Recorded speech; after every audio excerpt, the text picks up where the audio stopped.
meleleh.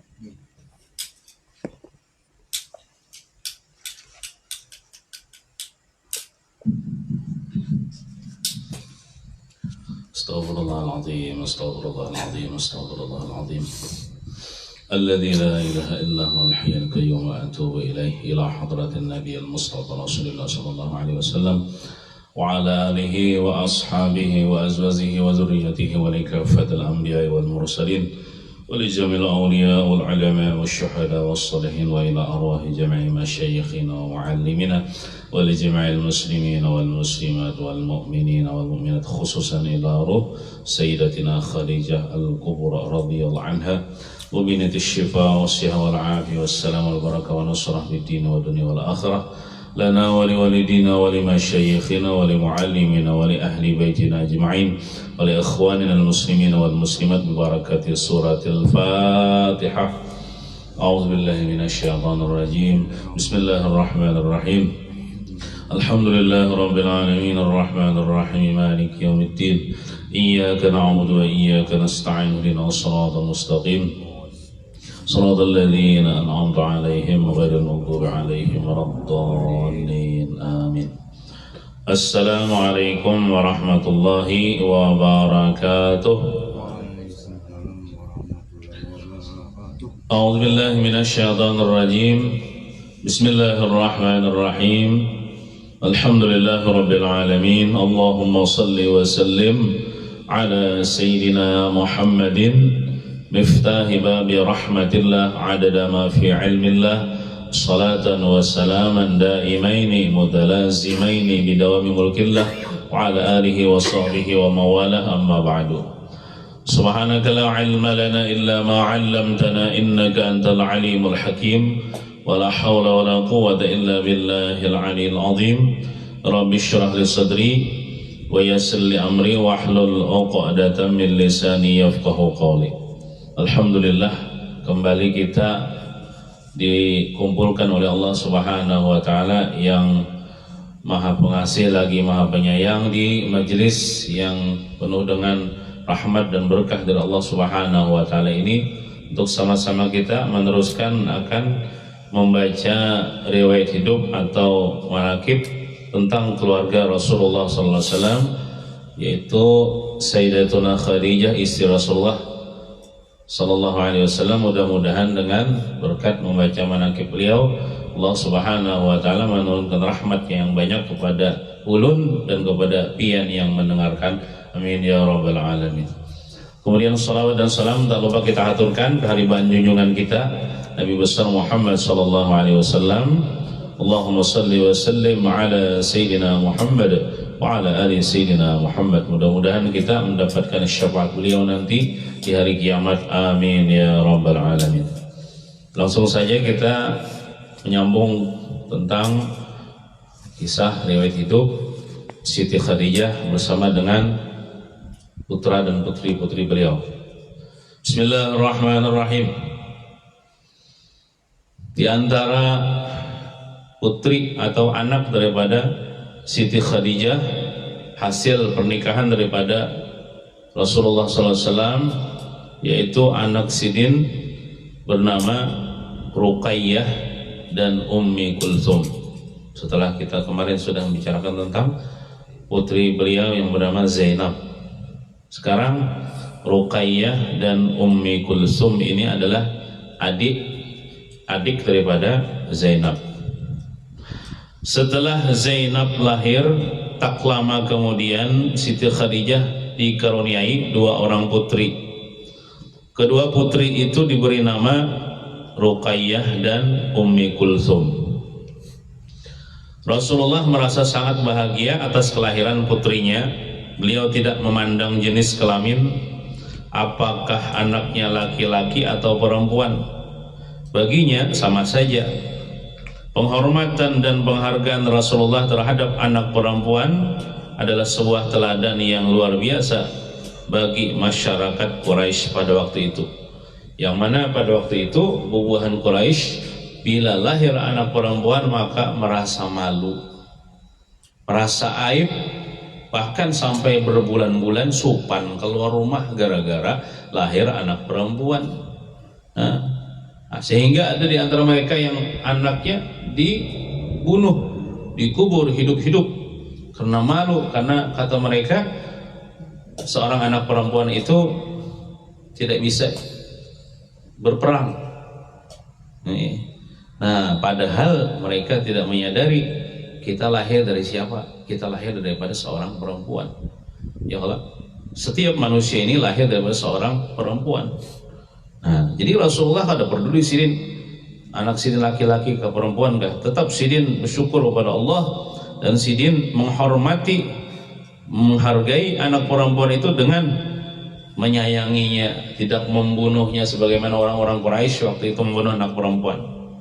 Nah, dalam sebuah hadis Rasulullah bersabda, ujar Rasulullah pernah bersabda, barang siapa memiliki seorang anak perempuan lalu ia mendidik dan mengajarkannya dengan baik serta memberikan nikmat yang diterimanya dari Allah, artinya diongkosinya, diajarinya, dididiknya, maka anak perempuan itu akan melindungi dan menghindarkannya nanti daripada api neraka. Nah, jadi bila kita bisi anak perempuan, apabila kita didik sehingga menjadi perempuan yang baik, maka kita nanti akan mendapatkan kelepasan daripada api neraka. Itu manfaat orang bisi anak perempuan. Jadi orang bisi anak perempuan itu kada malu, kada aib, bagus saja gitu. Dengan bersikap seperti itu, Rasulullah telah merintis sebuah tradisi penghormatan pada kaum perempuan. Ini telah ditunjukkan oleh Rasulullah dalam mendidik anak-anak beliau. Suatu hari utusan Abu Lahab, Abu Lahab ini paman Nabi. Abu Lahab itu belangsana lawan Abdullah itu ayah Nabi. Jadi paman Nabi nih. Jadi suatu hari ada Abu Lahab ini mengutus utusan yang diwakili oleh paman Nabi Abu Talib. Ya, Abu Talib ini kan paman Nabi juga. Jadi Abu Lahab ini menyuruh akan Abu Talib mendatangi Rasulullah SAW. Nah, datang untuk apa? Untuk meminang kedua putri Rasulullah yang benar Ruqayyah, yang bernama Ruqayyah dan Ummi Kulsum. Mungkin sudah kenal ya Allah. Kedua putri Rasulullah ini seharinya badatang nih Abu Lahab, tapi bukan untuk Abu Lahab, untuk anaknya Abu Lahab. Nang mendatangakan ini paman Nabi juga, yaitu Abu Talib, untuk meminang putri Rasulullah Ruqayyah dan Ummi Kulsum. Nah, keduanya yaitu Ruqayyah dan Ummi Kulsum dilamarkan untuk dinikahkan kepada Utsbah dan Utaibah. Itu kedua putra Abu Lahab.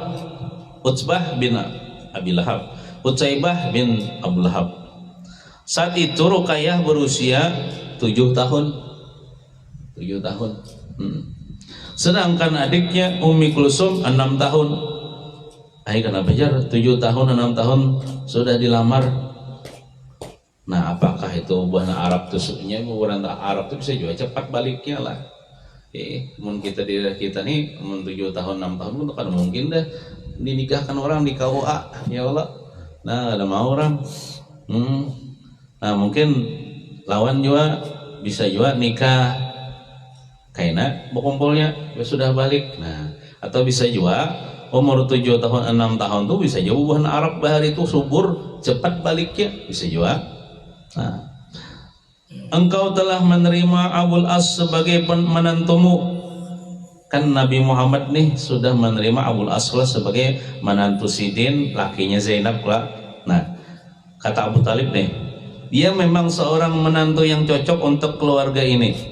Tetapi rasa-rasanya anak pamanmu, yaitu pamanmu Abu Lahab nih, belum lagi Nabi diangkat jadi Rasul lah. Jadi ada lagi kisah tentang permusuhan dengan Abu Lahab, ada lagi kisahnya nih. Nah, tapi jar Abu Talib, anak pamanmu yaitu paman Abu Lahab itu pantas juga mendapatkan seperti itu, seperti si Abul As tadi, sebagaimana didapatkan keluarga Khadijah, kata Abu Talib. Lalu Nabi kita menjawab, benar wahai pamanku. Untuk itulah ya kami datang kemari, ujar Abu Talib. Kami meminang Ruqayyah dan Ummi Kulsum untuk anak-anak pamanmu, yaitu anak-anak Abu Lahab. Tentunya kau tidak keberatan bukan? Ujar Abu Talib. Demi keluarga aku tidak menolak, ujar Nabi nih. Akan tetapi berikan kesempatan kepadaku untuk membicarakan ini kepada mereka berdua, jawab Nabi dengan bijaksana. Jadi misalnya kita ada orang berdatang lawan anak kita, si anak kita perempuan nih, kita lihati dulu seagama kada. Nah itu yang pertama dulu. Oh seagama, sudah kriterianya sudah masuk dah. Semazhab kada, pulang nih. Bisa jawab mazhab Wahabi. Nah, jangan diterima lah. Iya, kita nih anggaplah kita nih ubahanang bekatiji mengulitan, betalilan, yasinan, ya ubahanin lah. Kau jangan menerima nang selain kena ngalih kena. Saya kalau betahlil nih ini betahlil lagi kita daun betalin lah. Jadi ngalih aja misalnya anak kita mati, anak kita anak mana laki jelakinya jangan lakinya lain mazhab misalnya. Nah, jadi yang pertama bila orang datang lawan kita lah hati agamanya apa Islam, nah sudah masuk. Mazhabnya apa? Kok Ahlus Sunnah wal Jamaah nih? Oh masuk dah.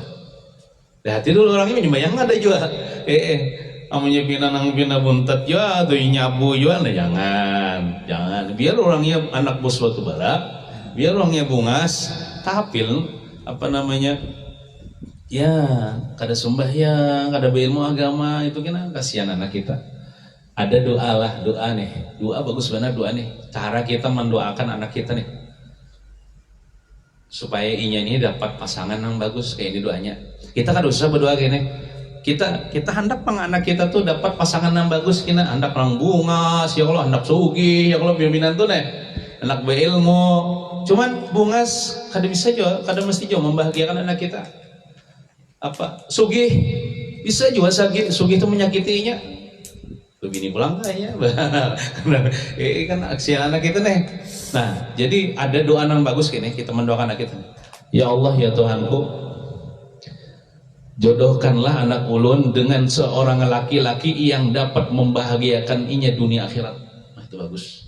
Ya nah, nang dapat membahagiakan inya dunia akhirat. Ya Allah ya Tuhanku, jodohkanlah anak ulun ini. Baik ulun laki-laki kan, ulun ini perempuan kan, jodohkanlah dengan seseorang yang dapat membahagiakan inya dunia akhirat. Biarlah ibaratnya tuh rumah tangganya ini kada sugih, cuman bahagia. Nah itu. Biarkan tapi bungas, cuman bahagia. Maka membahagiakannya dunia akhirat. Artinya membagian dunia akhirat itu artinya membimbing nih, pacangan membimbing nih untuk jalan ke surga nih. Nah bagusnya kayak itu. Terus lagi kita berdoa jodohkan anak ulun ini lawan orang sugih ini bisa habis.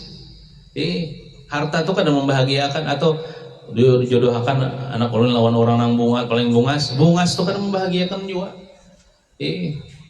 Nah, atau misalnya jodohkan anak ulun lawan orang alim, amun alim kadang makan ilmunya pulang. Kan? Saya juga orang ini berilmu tapi penamparan ini, nah kada cocok juga. Jadi bahagia tuh, ya bahagia kayak apa caranya Tuhan membahagiakan anak kita nih. Nah itu bagus ya, kayak itu doanya. Ya Allah, jodohkan anak ulun dengan seseorang yang dapat membahagiakan inya dunia akhirat. Nah itu. Jadi bila ada orang berdatang lawan anak kita, misalnya orangnya Islam, Ahlus Sunnah wal Jamaah, orangnya penyembayang aja, kada bermaksiat, orang baik-baik kita, jangan juga langsung diterima. Musyawarah dulu kita lawan anak kita. Takut itu anak kita, padahal lawan anak kita nih ada orang berdatang nikah, orangnya gini, punya bagus sih bang menurut abah nih kayak pendapat nikah. Jangan langsung gitu, bininya kada hakun.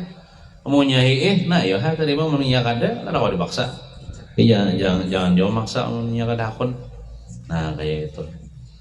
Cuman kita beri mun bagus dia orangnya, bisa kita beri pengertian kepada anak kita. Amun ikam nih kada memang ini, amun ada nang mendatang nang sebaik ini pulang misalnya atau misalnya menolak tah.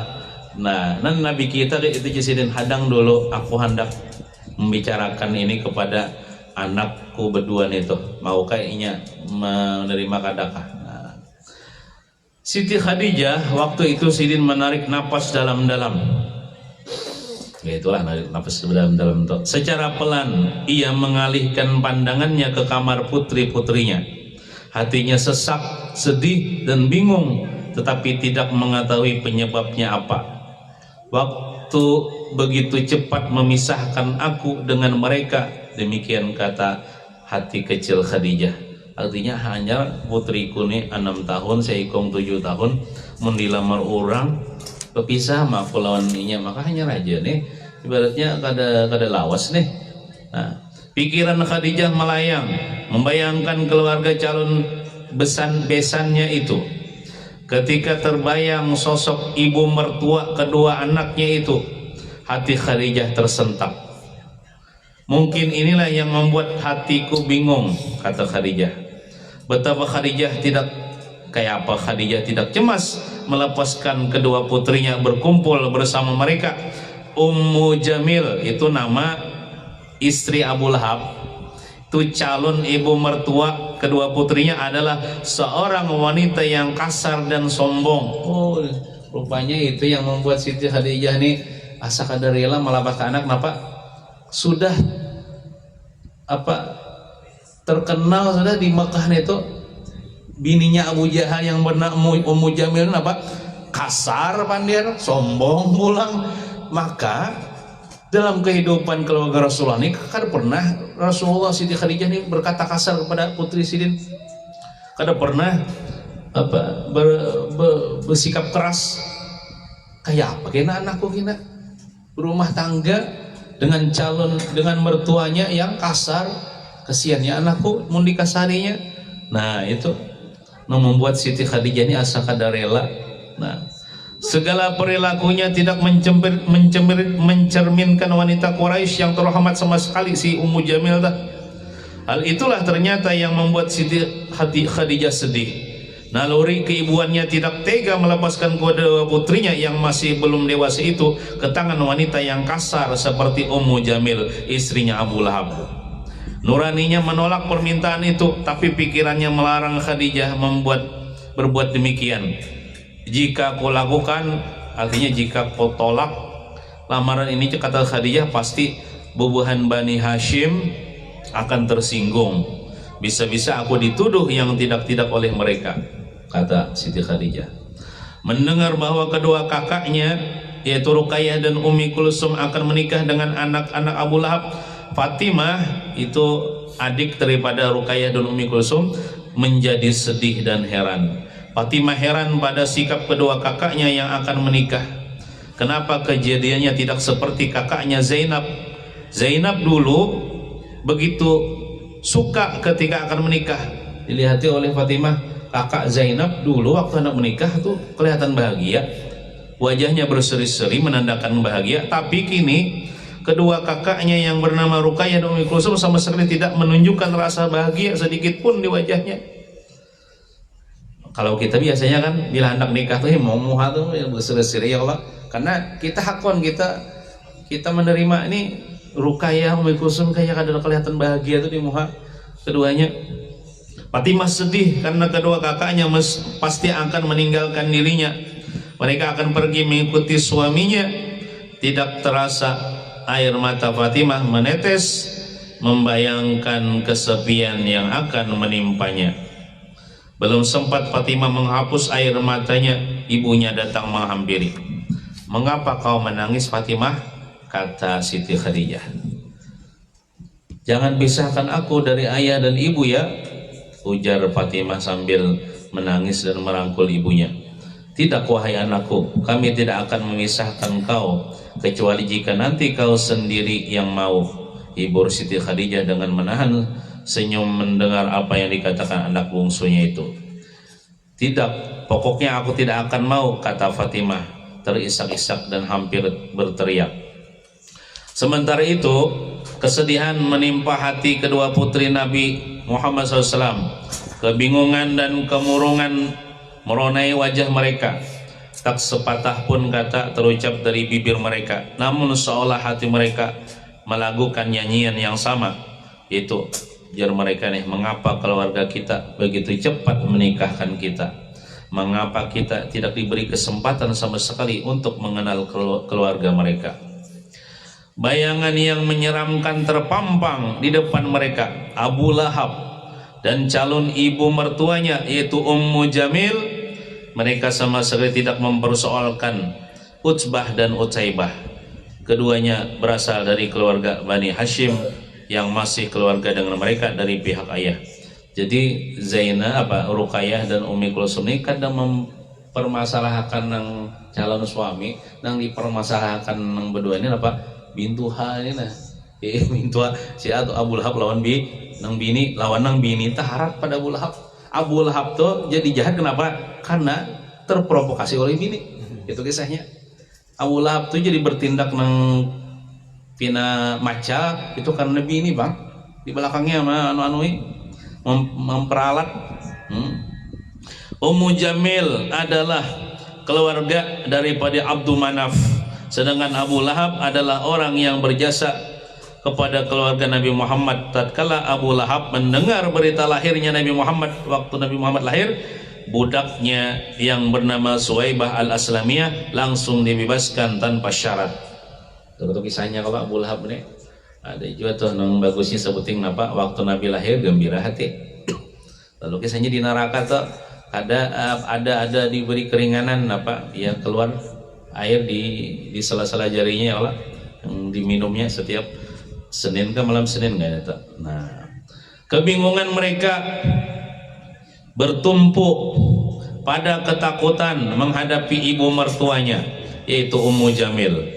Pindah kepada keluarga Ummu Jamil tidak pernah terbayangkan oleh mereka. Bayangan keadaan yang menyesakkan dada seakan-akan sudah berada di pelupuk mata. Ruqayyah dan Ummi Kulsum terbiasa berada dalam naungan keluarga yang hidup penuh kasih sayang dan cinta. Mereka selalu berada di samping seorang ayah dan ibu yang penyabar dan bijaksana. Lalu apa nanti mereka akan kuat hidup bersama mertua mereka Abu Lahab dan Ummu Jamil? Beberapa waktu kemudian mereka menikah, lalu menikahlah Ruqayyah dan Ummi Kulsum dengan Utbah dan Utaibah, anak daripada Abu Lahab. Perkawinan mereka berjalan dengan lancar. Ruqayyah menikah dengan Utbah bin Abu Lahab, sementara Ummu Kulsum menikah dengan Utaibah bin Abu Lahab sebagai orang tuanya keduanya. Nabi Muhammad SAW sebagai orang tua Ummu Kulsum dan Ruqayyah memberikan restu, kemudian menyerahkan keselamatan mereka berdua kepada Allah yang Maha Kuasa. Begitu juga dengan Khadijah yang melepaskan kedua anaknya dengan penuh kekhawatiran. Aja kenapa aja Nabi Muhammad nih bebesanan non Abu Lahab? Maka Abu Lahab itu memusuhi Nabi. Ini kisahnya belum lagi Nabi itu diangkat jadi rasul, belum lagi menyebarkan Islam, nah itu kisahnya. Setelah upacara pernikahan mereka, Nabi Muhammad langsung pergi beribadah dan bertafakur. Khadijah pun sibuk mengurusi suaminya yang akan berkhawat di Gua Hira. Nabi kita kan ketujuh sidin berkhalwat menyendiri di Gua Hira sebelum sidin diangkat jadi rasul tak. Nah, situ pulang sidin berkhalwat. Kadangkala perasaan Khadijah sedih memikirkan kedua putrinya. Ia menduga akan terjadi sesuatu yang tak diinginkan jika Nabi Muhammad mendapatkan wahyu kerasulan sebagaimana ramalan saudara sepupunya itu Barakah bin Naufal. Kan Siti Khadijah ini sudah tahu nih melewat mimpi yang ditakwilkan oleh Barakah bin Naufal bahwa saya ikam wahai Khadijah mempunyai akan balaki dengan seorang nabi akhir zaman. Jadi Siti Khadijah sebelum kawin dengan Nabi itu, Siti Khadijah ini sudah yakin Nabi Muhammad ini pacangan diangkat jadi rasul kira. Jadi jadi Siti Khadijah kayak apa nasib anakku keduanya tuh amun Nabi Muhammad nih diangkat jadi rasul lalu menjabarkan Islam. Nyata ada Abu Jahal menolak. Kayak apa anakku berdua itu bisa dijoliminya.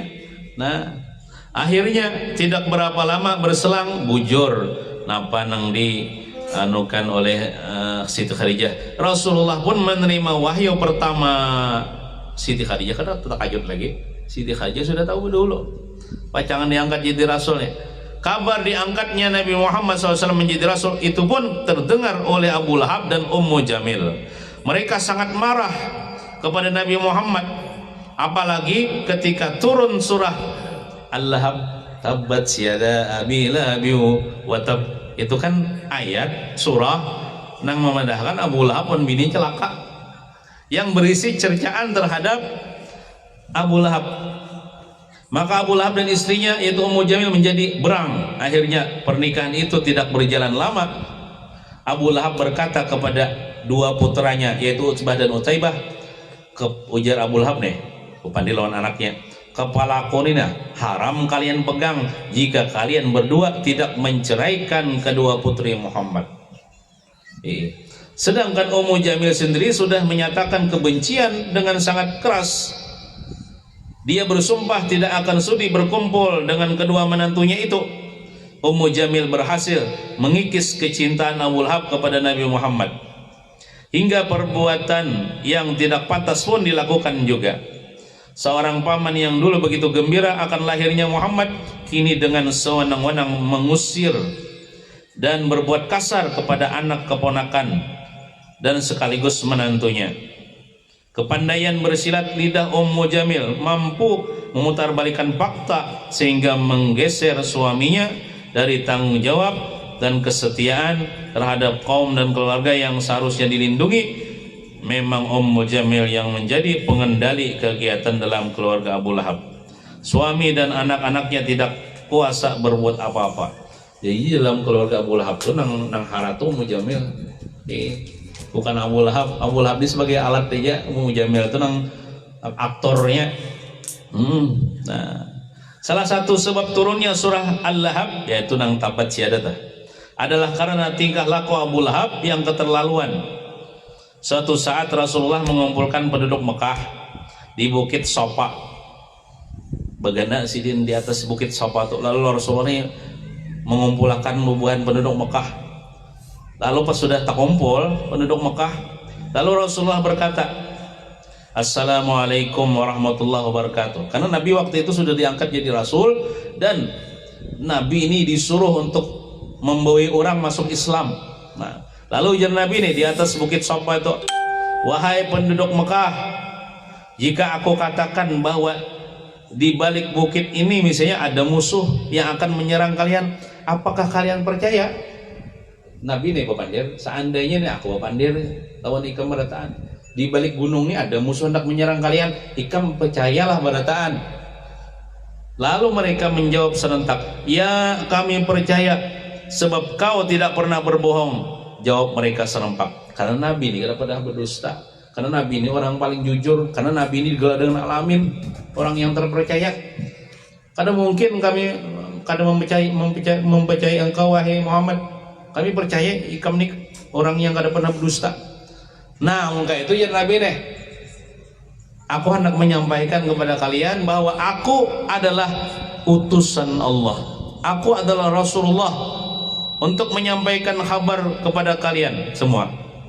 Jika kalian tidak menuruti ajakanku, siksa Allah akan sangat pedih akan ditimpakan kepada kalian, kata Rasulullah kepada penduduk Mekah. Lalu ujar Abu Lahab nih, sialan ya Abu Lahab, sungguh keparat kau Muhammad, untuk inikah kau kumpulkan kami di sini? Teriak Abu Lahab kesal. Lalu turunlah surah Al-Lahab, itu tabbat yada abi lahabi wa tab. Ya Allah, nah itu yang artinya tuh binasalah kedua tangan Abu Lahab, tiada berguna baginya kekayaannya, karena Abu Lahab ini sugih kisahnya orangnya, kan berguna juga di akhirat itu, akan dibakar ia di dalam api neraka. Juga istrinya itu Ummu Jamil. Jadi Ummu Jamil itu aja kisahnya tangannya itu digunakan untuk menghambur duri-duri yang di situ kajajakan Nabi. Nah, kelaluan Nabi itu kan bila lalu di situ sih. Nah, Ummu Jamil pasti manuna di anunya hamburnya duri, anggaplah bahasa kitanya paku apa. Tapi bila Nabi nya bila lalu situ menjajak nang duri ini itu seperti sutra melamah, jadi kada menyakitin Nabi. Cuman niat nang si Ummu Jamil ini jahat, bahkan tangannya itu digunakan untuk melemparkan kotoran-kotoran, sampah-sampah ke muka pintu Rasulullah SAW. Meskipun Abu Lahab sangat kejam kepada Nabi Muhammad, tetapi pernah suatu saat ya Abu Lahab nih kebaikannya ada juga tah. Nah, cuman saya kan beriman. Pernah suatu saat ya Abu Lahab terpengaruh juga dengan panggilan kesetiaan terhadap sukunya, itu namanya ada apa, kesukuan lah, apa namanya itu. Dia pernah marah besar karena kekejaman yang dilakukan oleh kaum Quraisy yang melewati batas, apalagi terhadap Bani Hashim. Pernah terjadinya Abu Salamah yang memiliki hubungan saudara dengan Abu Talib meminta perlindungan kepada Abu Talib. Abu Salamah ingin masuk Islam, sedangkan dia berasal dari Bani Makhzum. Mendengar itu, beberapa tokoh Quraisy mendatangi Abu Talib dan berkata, "Kau boleh melindungi keluargamu, tapi apa hubungan dan hakmu melindungi Abu Salamah dari kami?" Karena hubungan Quraisy ini kan bila ada nama usia Islam pasti hendak disakitinya tak. Lalu Abu Salamah ini hendak minta perlindungan lawan Abu Talib. Nah, tanya mereka dengan keras. Abu Talib menjawab dengan penuh keyakinan, "Apa salahnya aku melindungi Abu Salamah? Dia adalah saudaraku, meskipun dia dari pihak perempuan. Bukankah itu hakku melindungi mereka selain aku melindungi anak dari saudara laki-lakiku?" Abu Lahab hadir pula saat itu. Hatinya langsung bergidik melihat pola orang Quraisy itu. Dia lantas berkata dengan nada menggertak, "Kalian keterlaluan, wahai orang Quraisy. Kau telah memojokkan saudaraku yang tua itu, merongrong haknya untuk menjamin keluarganya.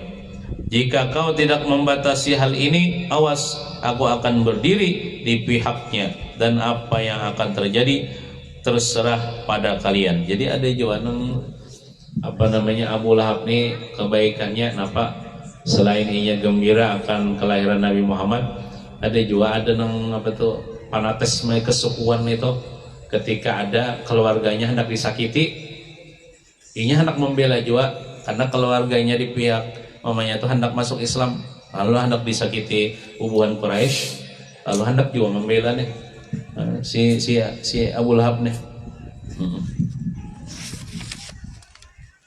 Banyak pangkisahnya lah.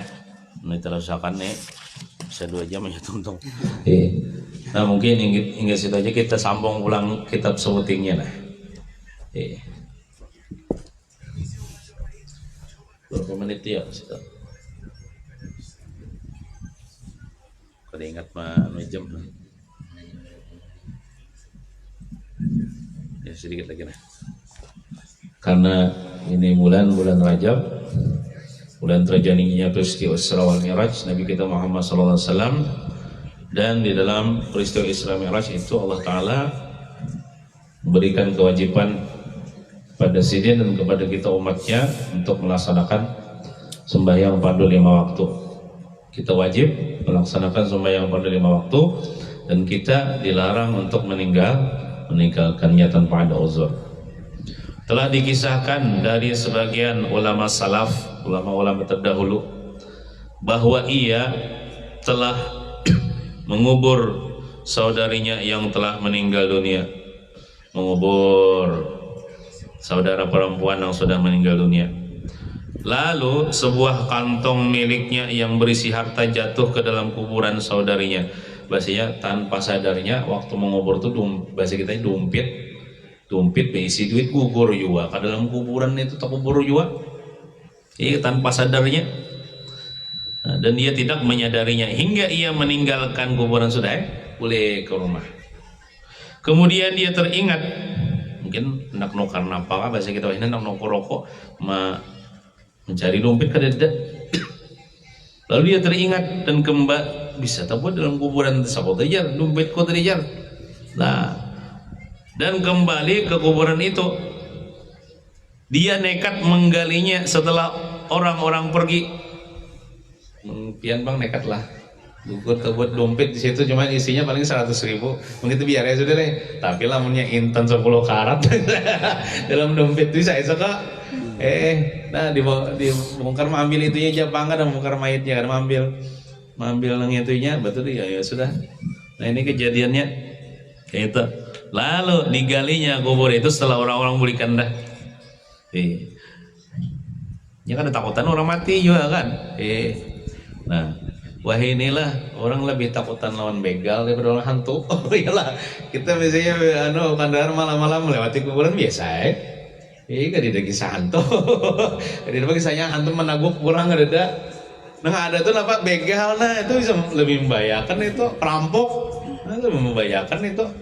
Hantu ada bapak ya Allah, menurang di dalam kubur itu mati ya sudah. Maka ia segera mengembalikan. Nah ini adalah mana nih?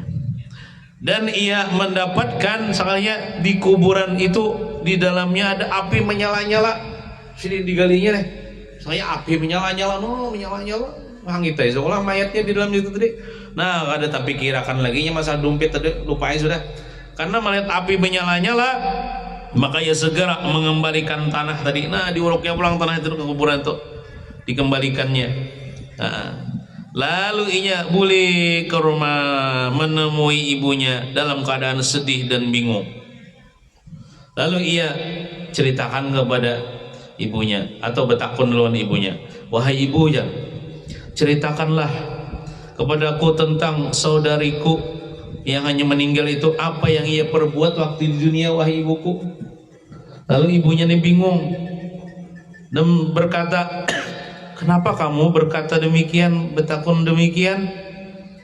Jangan bandir kayak itu Jermannya. Lalu ia berkata, wahai ibu, aku melihat kuburan saudariku itu ada api menyala-nyala di dalamnya, karena aku hendak mengambil barang yang terbuat di situ. Api menyala-nyala, lalu kadang jadi ulun timunai pula. Apa jadi kisahnya jadi kayak itu? Apa amalannya?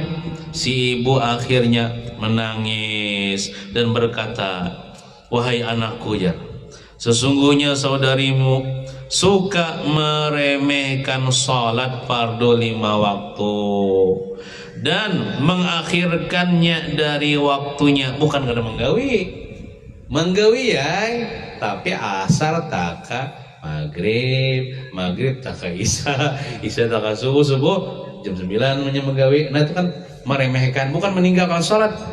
Saudari perempuanmu itu bukan kada penyumbayang cuman disuruh sembayang kayak lagi dulu ambil lagi mecik HP kayak lagi dulu ambil lagi nah itu meremehkan.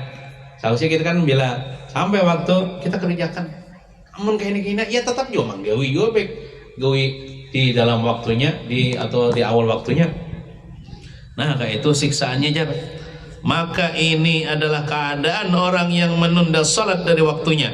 Lalu bagaimana nasib dalam orang yang dalam keadaan tidak salat? Orang yang menunda waktunya aja kayak itu bisa disiksa di dalam kubur dengan api, terbakar kuburannya di dalam. Apa kali orang bersembahyang sama sekali? Nah kayak itu. Jadi kayak kita misalnya penyembahyang terus akan dia penyembahyangnya. Kalau misalnya ketujuh keluar daripada waktunya, jangan lagi keluar daripada waktunya. Nah, kada apa-apa misalnya kada kawat di awal waktu, di dalam waktunya barang. Misalnya juhur juga jangan tak asar. Nah, itu bukan kada berdosa, bisa berdosa kita menunda-nunda lalu jadi qadaan, bisa jadi dosa. Dosanya apa? Menyebabkan siksa di dalam kubur. Kalau dalam riwayat yang lain itu apa? Itu ada ular yang besar, kayak bulu unta besarnya, namanya ular sujaul aqra, ular yang longor. Kenapa jadi longor? Karena panas kebanyakan bisanya. Kata ular itu, aku diperintah Allah Ta'ala menyiksa si fulan ini di dalam kuburnya. Kenapa fulan? Karena fulan ini dia asar taka maghrib taka isya taka subuh melandau jam 9 hanya menggawi zuhur taka asar. Nah, bukan karena sembahyang cuman keluar daripada waktunya. Nah. Kemudian ada juga kisah Al-Habib Abdurrahman bin Abdullah Fal-Baqih. Beliau ditahan oleh orang-orang zalim. Biasalah ulama-ulama bahari itu apabila menyebarkan ilmu agama, apakah lagi pernyataan-pernyataannya ini bertentangan dengan kebijakan pemerintah. Misalnya pemerintah gini nih, lalu jar ulama nang harat jabang lah pemandir. Kada boleh korupsi. Wah, itu bisa ditangkap tak? Ini mulai bahari juga. Nah, jangan berbuat jolim. Nah, ditangkap. Nah, ditangkap sidin. Lalu sidin dilemparkan ke dalam wadah yang besar. Dan tatkala mereka melepaskannya dari tahanan, datang orang-orang kepadanya dan berkata, "Kenapa terjadi perbuatan ini?" Beliau menjawab, "Ini sebab pembantu yang ada pada kami tidak menunaikan salat dan kami tidak memerintahkannya." Oh, kayak ini bahasa kitanya. Kenapa? Maka pian ini orang baik. Iya, tidak bersalah. Kenapa jadi pian ini sampai ditangkap polisi? Ditangkap pemerintah, dicobloskan dalam penjara. Itu sebagai hukuman ya sih. Bagiku, kenapa?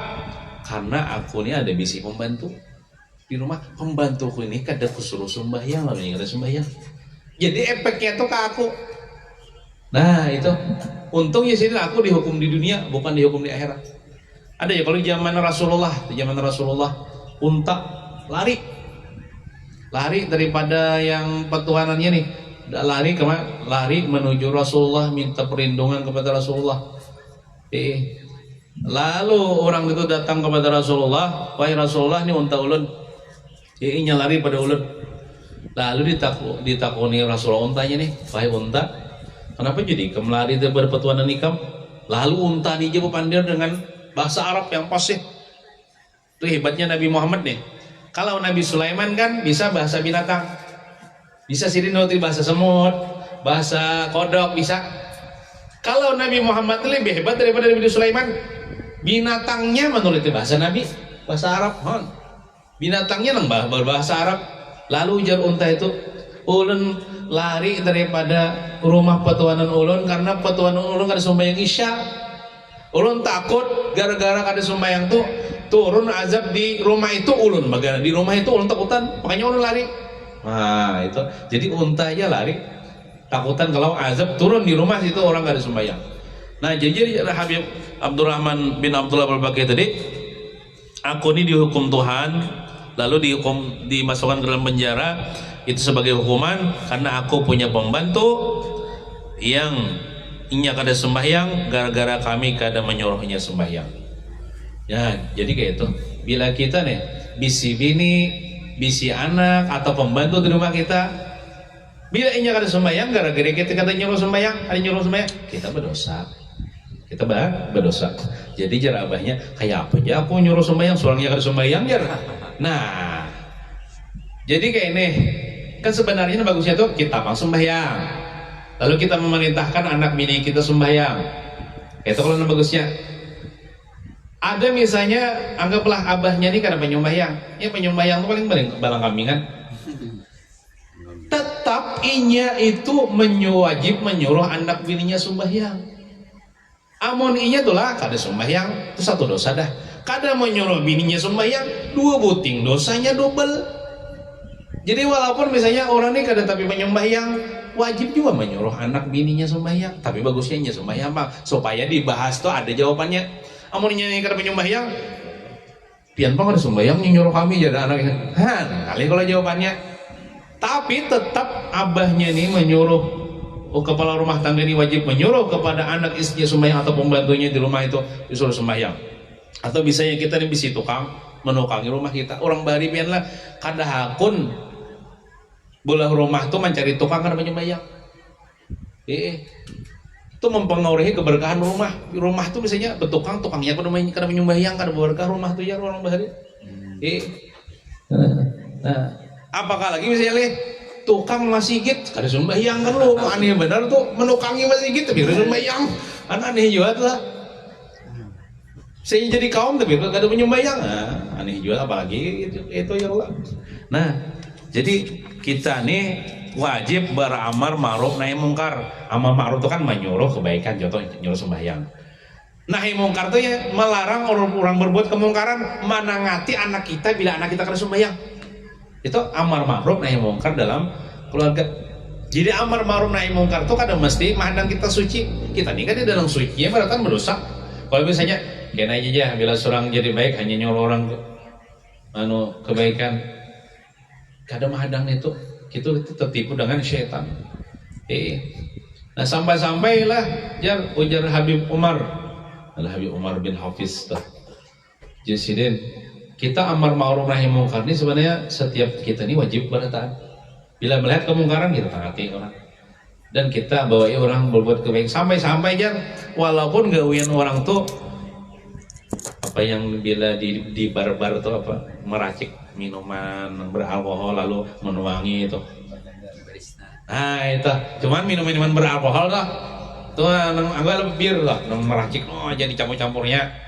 Inya tuh misalnya agamanya Islam, tetap inya tuh wajib menangati orang minum bir. Padahal gawinya tukang bir tuh.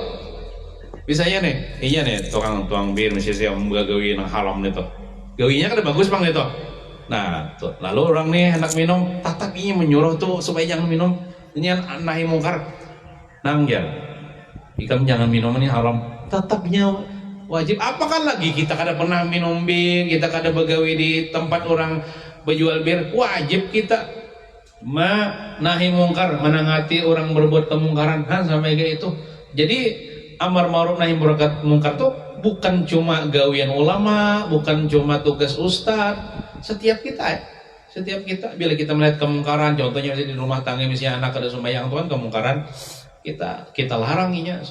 Yang kada sembahyang tuh kita larang, artinya kita suruh sembahyang. Soalnya bila kita seorang kayak anak menyuruh anaknya seorang kada sembahyang nah itu inya kada sadar dua dapat dosa.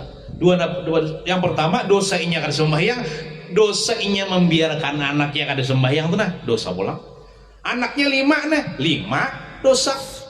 Ini kada disuruh, kalimanya kada disuruh 5. Apalagi istri misalnya 3 misalnya kada disuruh. Banyak lagi tuh. Nah kayak mungkin itu saja yang dapat kita baca pada malam hari ini. Mudah-mudahan ada berkah dan manfaatnya. Mudah-mudahan kita seberataan selamat dunia wal akhirah. Amin ya rabbal alamin. Sallallahu ala sayyidina Muhammadin wa ala alihi wasallam.